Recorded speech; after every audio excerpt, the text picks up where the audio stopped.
Hello everybody, कैसे हो आप लोग? बढ़िया। और तैयारी वगैरह कैसे चल रही है?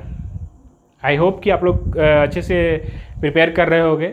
जेई मेन का डेट अनाउंस हो चुका है एंड नीट का भी जो डेट है वो जल्दी अनाउंस होने वाली है। ठीक है, तो अब देखो कि आज के क्लास में हम लोग फ्रिक्शन से एक ज़बरदस्त क्वेश्चन करने वाले हैं। और ये क्वेश्चन इसको बोल सकते हो कि एक ब्रेन स्टॉर्मिंग क्वेश्चन है कि आप इस क्वेश्चन को करने के बाद बहुत ही अच्छा फील करोगे और आपको इस क्वेश्चन के करने के बाद फ्रिक्शन से रिलेटेड बहुत सारा डाउट्स क्लियर होने वाली है। और देखिए ये क्वेश्चन क्या है। इस क्वेश्चन में क्या है कि देखो, इस क्वेश्चन का एक फार्मूला भी है जो वो भी बताएंगे, बट पहले हम लोग इसके डिटेल्स में देखते हैं। देखो, एक 6 kg ब्लॉक को एक इंक्लाइंड प्लेन पे रखा गया है और उसका एंगल ऑफ इंक्लिनेशन क्या है प्लेन का 37 डिग्री है।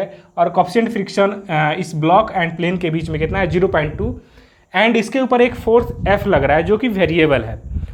ठीक है, वेरिएबल फोर्स है। तो आप लोग को बताना है कि find the range of F so that this 6 kg block will be in equilibrium. मतलब ये इक्विलिब्रियम में हो, मतलब इसके ऊपर नेट फोर्स 0 हो। वो F का वो रेंज आपको बताना है। ठीक है, सबसे पहली बात कि यहाँ पे देखो इसके ऊपर कौन कौन सा फोर्स लगेगा। देखो इधर की ओर कितना लगेगा, that will B 6g sign 37 ऊपर नॉर्मल, और एक mg का कंपोनेंट इधर, ये कितना हो जाएगा 6g कॉस 37 डिग्री। ठीक है, तो 6g का वैल्यू कितना 60 और साइन 37 3/5, तो 60 इंटू 3/5 कितना हो जाएगा 36 न्यूटन लगेगा। और इधर देखो 60 into cos 37 4/5 it will be 48 Newton. ठीक है, 48 न्यूटन इधर लगा। अब देखो तो यहाँ पर जो मैक्सिमम स्टैटिक फ्रिक्शन होगा वो कितना लग सकता है, maximum, that is the maximum, ये इतना लग सकता है। ये हो जाएगा 0.2 इंटू 48, कितना हो जाएगा 9.6 न्यूटन का, 9.6 न्यूटन। ठीक है, तो देखो सबसे पहली बात कि अगर इस ब्लॉक का अभी जो टेंडेंसी है किधर, नीचे की हो जाने का, क्योंकि इसके ऊपर 36 न्यूटन का लग रहा है।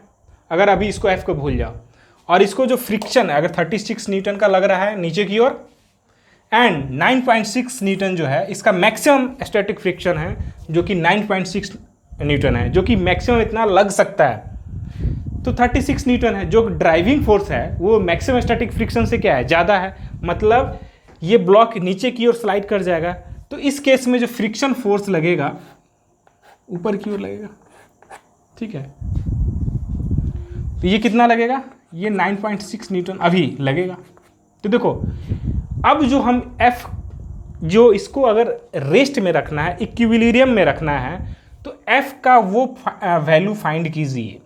ठीक है, अब अभी इस सिचुएशन में तो ये जब F मैक्सिमम लग रहा होगा तो F का कम से कम वैल्यू वो लगाओ जो जस्ट इसको रोक दे। तो वो F का मिनिमम वैल्यू कितना हो जाएगा, क्योंकि मैक्सिमम जैसे ही स्टैटिक फ्रिक्शन लगा, मैक्सिमम अपना कैपेसिटी लगा दिया भाई। अब ये ब्लॉक बोलेगा, ये सरफेसेस बोलेगा अब हम इतना इससे ज़्यादा नहीं लगा सकते इसको रोकने के लिए।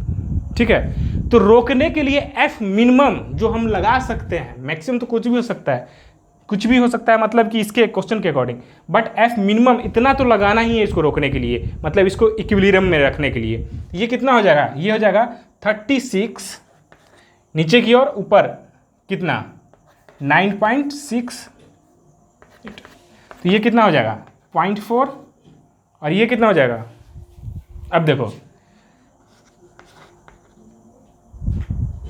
26.4 न्यूटन। मतलब F मिनिमम इतना तो आपको चाहिए ही इसको अभी बचाने के लिए, अदरवाइज ये नीचे स्लाइड कर जाएगा। ठीक है, F मिनिमम का वैल्यू आ गया।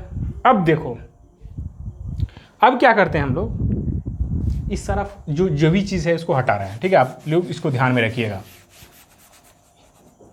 ठीक है, तो मैक्सिमम यहाँ पर जो फ्रिक्शन फोर्स लग रहा था वो 9.6 न्यूटन था। और ये यहाँ पे जो फोर्स आया था mg का कंपोनेंट इधर, ये आया था 48 न्यूटन। ठीक है, ये चीज़ ध्यान रखिएगा। अब देखिए, अब क्या करते हैं हम लोग कि एफ मिनिमम का इतना वैल्यू तो आ गया, मतलब एफ मिनिमम इतना ही चाहिए, इतना तो चाहिए ही रोकने के लिए। अब इसको क्या करते हैं, बढ़ा के देखते हैं कि कितना कितना जा सकता है। अगर मान लो एफ जो है हम लोग क्या कर दिए, 30 न्यूटन कर दिए, 30 न्यूटन यहाँ लगा दिए। ठीक है, 30 न्यूटन यहाँ लगाएं, देखो 30 न्यूटन यहाँ लगाएं और 36 इधर लग रहा है। ठीक है, तो अब इसको अगर रोकने के लिए क्या करेगा, जो यहाँ पे जो फ्रिक्शन का कैपेसिटी था वो कितना था, 9.6। तो अब वो मैक्सिमम कैपेसिटी था, वो उतना लग सकता था, जो इसको लगा करके यूज करके हम लोग एफ मिनिमम निकाले हैं। मैक्सिमम कैपेसिटी को यूज आपको सपोर्ट करने के लिए कोई मैक्सिमम कैपेसिटी यूज कर रहा है अपना, तो उस केस में जो आप अपने तरफ से कैपेसिटी जो लगाइएगा आप अपना, वो क्या होगा, आपका मिनिमम होगा। कि अदर सपोर्ट आपका मैक्सिमम है, बाहरी सपोर्ट मैक्सिमम है, तो आपको उस केस में मिनिमम लगाना पड़ेगा। ठीक है, बट वो बाहरी सपोर्ट जो है दैट इज वेरिएबल। जो यहाँ पर फ्रिक्शन है, बाहरी सपोर्ट इस ब्लॉक को रोकने के लिए वो क्या है, वेरिएबल है। वो 0 से 9.6 न्यूटन तक जा सकता है। ठीक है, बट उसको जब मैक्सिमम कर दिए तो हमारा एफर्ट क्या हो जाएगा, मिनिमम, वही आया था यहाँ पे। ठीक है, बट वो वेरी कर सकता है। तो जैसे ही अगर 30 न्यूटन लगाएं तो अब क्या करेगा, देखेगा ये भी कि भाई अब तो मेरे लिए आसान हो गया, हम अपना मैक्सिमम कैपेसिटी को नहीं लगाएंगे, मैक्सिमम अपना जो है जो फ्रिक्शन का जो फोर्स है वो मैक्सिमम नहीं लगाना पड़ेगा, इस केस में कम लगाना पड़ेगा। कितना लगाना पड़ेगा, देखो 36 इधर, ऊपर 30, तो इस केस में फ्रिक्शन फोर्स जो हो जाएगा हमारा वो 6 न्यूटन। 36 माइनस 30, ये कितना हो जाएगा, 6 न्यूटन। इस केस में भी क्या होगा, रेस्ट में है अभी भी। अब एफ को फिर बढ़ाते हैं, फिर क्या करते हैं हम लोग, 35 कर देते हैं, 35 न्यूटन। अब देखो अभी भी इसके नीचे जाने का टेंडेंसी है, क्योंकि इधर 36 है, इधर 35 न्यूटन है। तो अब ये ब्लॉक फिर कहेगा, ब्लॉक का जो कंटेक्ट सरफेसेस है ये फिर सोचेगा कि भाई ये 35 अपना फोर्स को बढ़ा के, एक्सटर्नल फोर्स जो है वो बढ़ा के 35 कर दिया, अब हमको अपना जो फोर्स है अंदर का वो भी कम लगाना पड़ेगा। अब वो कितना लगाना पड़ेगा, और कम लगाना पड़ेगा। तो वो कितना होगा, that will be equal to 36 minus 35, वो हो जाएगा F equal to 1 newton, 1 newton. ठीक है, अब बात करते हैं हम लोग, F को बढ़ा करके और बढ़ा दिए, F को क्या किए और बढ़ा दिए, और कितना कर दिए, 40 न्यूटन। अब देखो अब फ्रिक्शन को भूल जाओ, अभी यहाँ पे ये मैक्सिमम 9.6 न्यूटन जो है वो याद रखना। ठीक है, अब ये जैसे ही 40 न्यूटन ये हुआ और नीचे 30, इसको हटाओ, यहाँ पर जो लग रहा था नीचे ये 36 न्यूटन, ऊपर अब 40 न्यूटन लगा दिए तुम।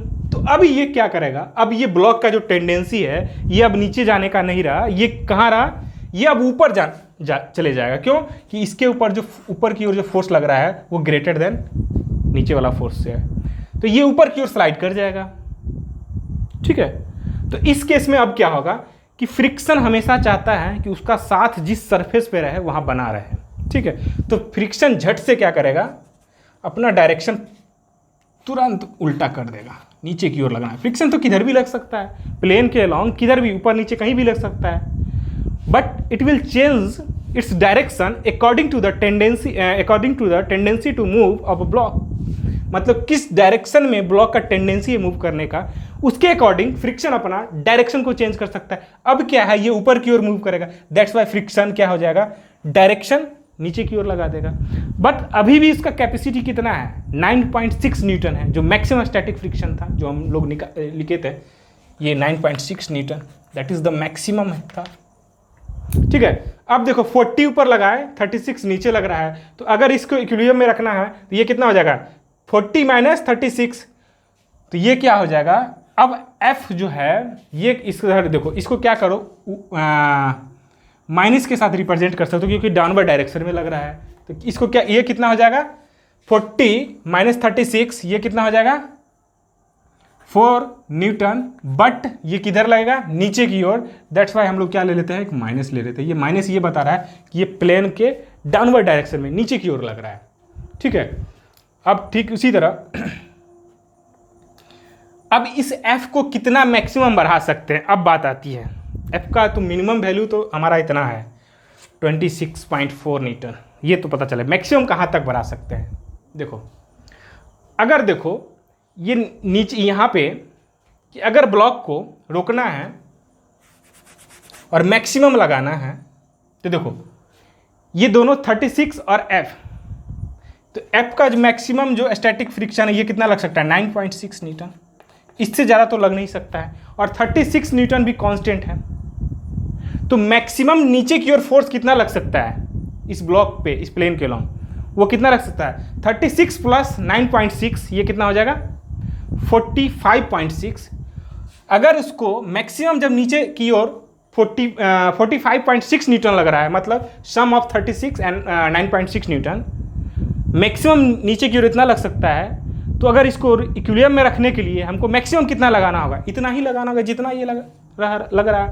मतलब f का जो मैक्सिमम वैल्यू हम लोग लगा सकते हैं ये लग जाएगा 45.6 न्यूटन, 45.6 न्यूटन f का जो ये मैक्सिमम वैल्यू होगा। और कहाँ से आया है, समझ गए ना, कि देखो एक बार फिर देखो 36 न्यूटन तो नीचे की ओर लग रहा है। अब देखो f भी नीचे की ओर लग रहा है इस केस में, क्योंकि ये ऊपर स्लाइड कर सकता है या तो नीचे जा सकता है। लेकिन जैसे ही फोर्स हमारा क्या हुआ, इससे एक्सीड किया, जो हमारा नीचे पहले जो ड्राइविंग फोर्स था 36 न्यूटन, तो इसके से फ्रिक्शन नीचे की ओर आ गया। अब क्या हो गया, ये दोनों फोर्स ऐड हो रहा है, फ्रिक्शन फोर्स और component of mg along the plane. तो वो उसका मैक्सिमम वैल्यू कितना हो सकता है, ये 36 एंड 9.6। तो अगर इसको रेस्ट में रखना है और इक्विलिब्रियम में रखना है तो हमें भी इतना ही फोर्स लगाना होगा, that will be the maximum. ये कितना हो जाएगा 45.6 न्यूटन। और इस केस में जो हमारा फ्रिक्शन फोर्स लगेगा वो क्या लगेगा, मैक्सिमम होगा। ये कितना होगा 9.6 Newton, that is the maximum static friction force. इसके बाद कुछ भी अगर बढ़ा है थोड़ा सा भी, मतलब फोर्स का जो वैल्यू गया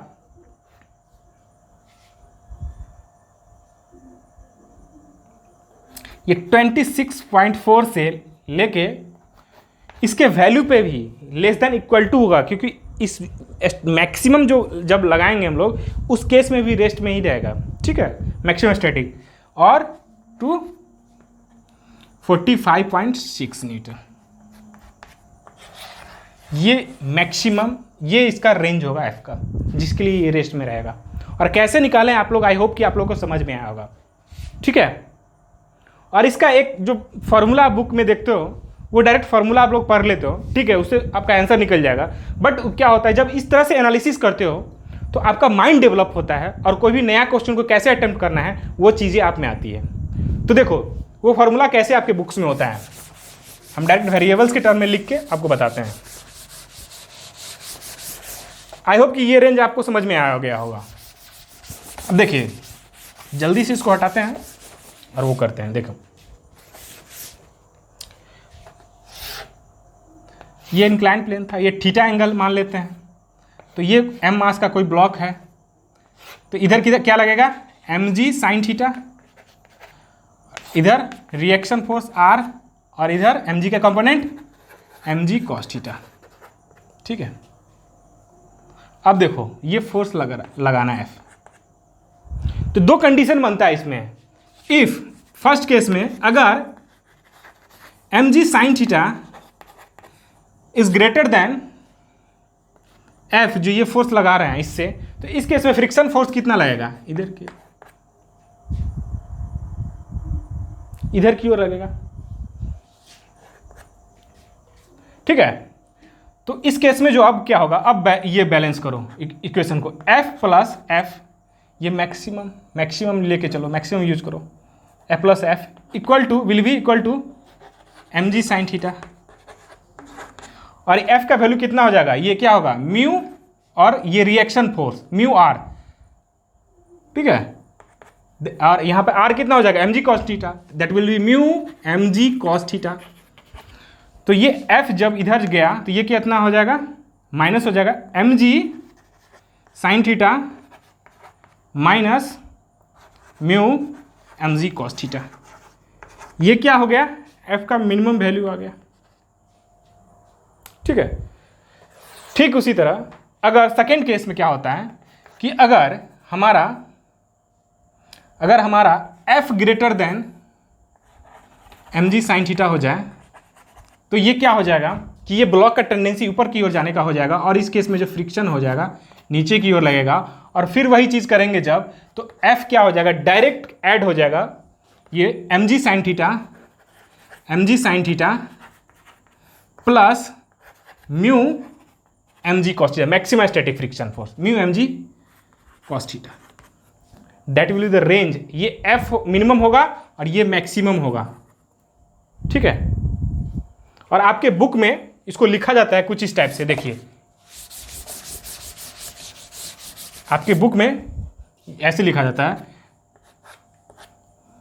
ये होता है mg sin theta minus mu mg cos theta, और इधर फिर less than equal to mg sin theta plus mu mg cos theta.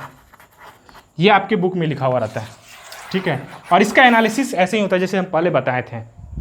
आप फॉर्मूला में इसमें पुट करके आप वो वैल्यू निकाल सकते हैं जो हम अभी निकाले हैं। ठीक है। बट उसका जो एनालिसिस कैसे हुआ वो आपको समझ में आ गया होगा। और इस तरह से ही हम लोग फ्रिक्शन का क्वेश्चन का एनालिसिस करते हैं। ठीक है। तो आज के इस ब्रेन स्टॉर्मिंग सेशन में एक बेहतरीन क्वेश्चन आप लोगों को बताया है। ठीक है। तो आज का सेशन हम यही समाप्त करते हैं और फिर मिलते हैं एक नए और ताज़ा तरीन क्वेश्चन के साथ। तब तक के लिए बाय, गुड नाइट।